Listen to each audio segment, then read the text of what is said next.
Hey guys, today I'm going to be answering one of your most frequent questions. I get asked this question a lot of times in emails or just comments on my videos, so here goes. I'm really inspired by what you're doing in the fitness industry. I'm really passionate about fitness and I'm thinking of transitioning into a fitness career. How did you get your start? How did you get where you are today? So I get this question in variations. A lot of times people are asking me, how am I working at gyms in Boston? Or rather, how am I here making a living, making fitness videos on YouTube? So I'm gonna do my best to kind of answer this question as concise as I can. I got started making videos for Dietcom here on YouTube. Their channel is Diet Health. I went to college for broadcast journalism at the University of Delaware. I wanted to be a broadcast reporter on TV. And while I did start working at a TV station in Boston called Nesson for the Red Sox, I wasn't getting on-air experience that I wanted, and that's how I found Diet.com through a Craigslist post. At that time, YouTube was nothing. They had just started. I started working with various trainers in the Boston area, one of which is Katrina Hodgson, who is now one of the two ladies representing Tone It Up. Katrina and I and Steven and some other trainers would do videos here on YouTube featuring some of our favorite fitness moves. I would also do little health news sound bites as the reporter. And then one day I realized I wanted to make my own channel. Katrina moved out to California, she started her own channel, and I was inspired to do the same thing. Around that time, I met a girl named Tina, whose blog is Carrots and Cake. Tina had a really popular health and fitness blog, and she was about to transition to be a full-time blogger. So between Katrina and Tina, I was inspired to start my own blog and YouTube channel about at the exact same time.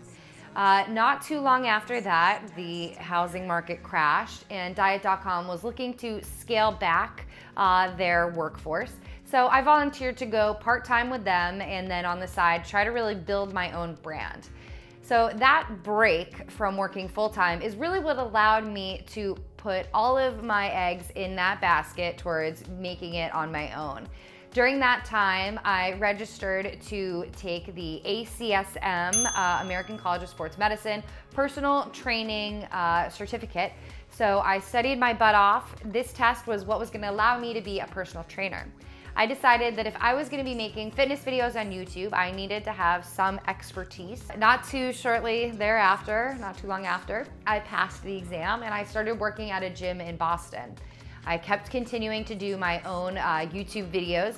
At this time, I was still doing them for Diet.com, but I was mainly building up my channel. And once I passed the ACSM exam, that was when I became a fitness expert on my own channel.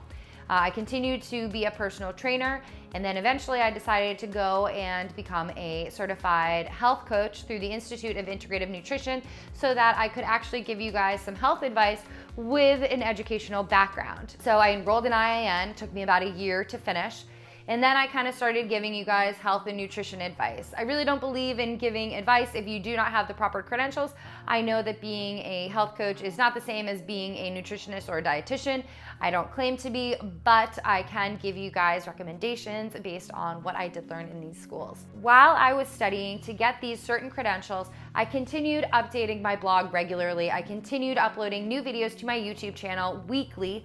It's important to update your YouTube channel. It's important to update your blog on a regular basis. Brands will start to notice you, especially if you incorporate brands that you really truly feel passionate about, ones that you're already buying, and then through social media, sometimes they'll contact you or they'll email you to do a campaign.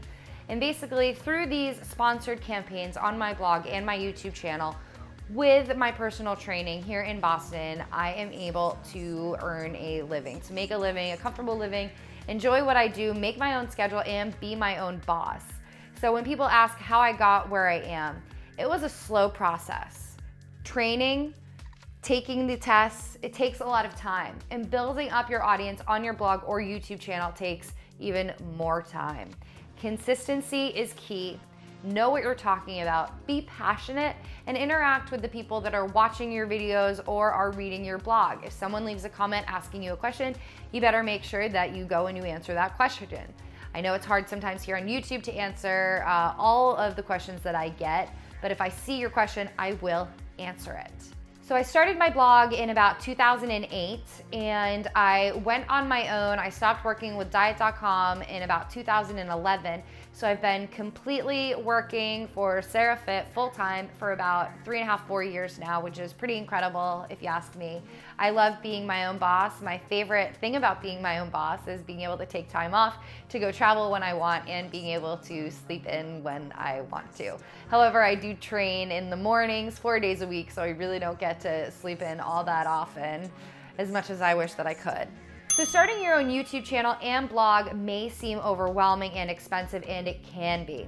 However, you can make really good videos using your iPad or a GoPro or even your iPhone.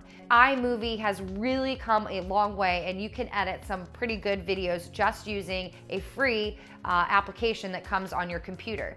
So initial expenses that you probably do need to make is you do need to get a computer that has editing software, and you do need to have a camera that can take good enough videos until your channel becomes big enough that you can afford a nicer camera.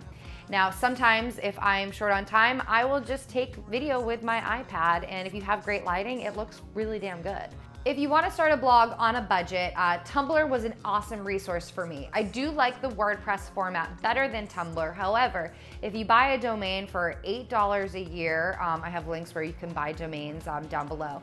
If you buy a domain for like $8 a year, you can redirect your Tumblr to that domain for free, as long as you own the domain name. I'll give descriptions how to do that down below. It's a little bit complicated, but then you don't have to really pay any hosting fees. Your blog can be hosted on Tumblr, and you can still have your URL as, you know, SallyBakesByTheSeashore.com, whatever your blog name is. Just, it goes right to it. WordPress is awesome, but I hired someone to do that for me. I found that to be really difficult, but I did start on a Tumblr, and then I eventually had all of my posts imported into a WordPress blog.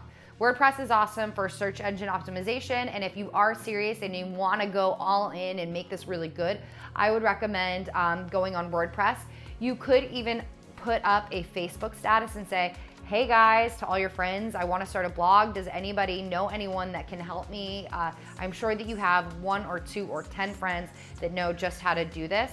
I'll give you guys some resources down below as to where you can find people to help you do this. Once you have your blog set up, it's really important to have a good blog name. When I first became Sarah Fit, I thought it was really original, and now that I've been Sarah Fit for a while, there's a lot of other first name fits out there. It's really not creative at all. Sometimes I wish I had done something a little bit more different, but whatever. It's easy for you guys to remember, so Sarah Fit it is.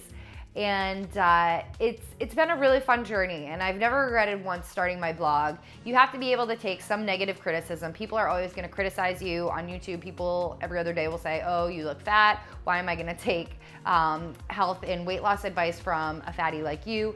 And those comments they don't usually bother me. 1 out of every 200 negative comments will affect me because I'm human. I have emotions. But if you can't take criticism, you might not want to start a blog, because you're just gonna find that it's just a rabbit hole to being sad and depressed and feeling bad about yourself. So be careful what you ask for if you want a really popular blog, but you are a sensitive person. I think that's about it. I know you guys are gonna have a lot of questions, so I'm gonna plan to do a follow-up video to this video answering your questions. So leave them down below and I will answer them in a video. Check out the description, the more info for links on where you can buy a domain and sources for help on how to start your own blog and YouTube channel. And also make sure that you guys have the credentials. Don't just give advice if you don't know what the hell you're talking about. There's a lot of impressionable people out there, so be careful what you say. And if you're watching this, don't believe everything you hear. Sometimes I say things that I believe in videos, and then 2 months later, I'll read an article and I'll completely disagree with what I previously felt. I watch videos that I shot in 2008 and I can't believe that I shot them. They're still here on the channel, but my views have changed. Research disproves previous health beliefs that I had, and I'm sure many of you guys have had. So really, don't believe everything you hear, and do your job, do your research. All right, that's it. Long video. I'll see you guys soon.